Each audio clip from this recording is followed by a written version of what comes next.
Hey man, back at it again, man. Another video. Hit the wrong button, stop recording. What I'm gonna do is back at it, black lead, Ezgo Ex1 engine, don't run. The first video I showed you how to check voltage, and I was just gonna put the new one on and show you what it reads. Black lead on the main negative,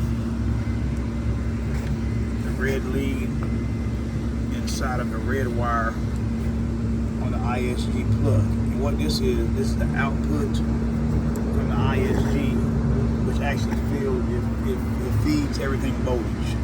The relay, lights.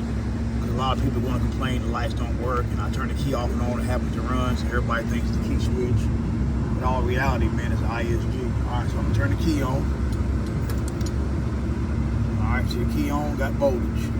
Key off. We got voltage, but watch it. Once the capacitors inside the ISG bleed down, you'll see voltage drop. Key back on. Voltage, hit the gas.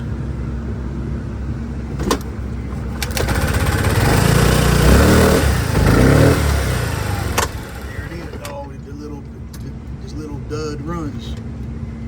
Don't have no power to climb a hill, but it's quiet.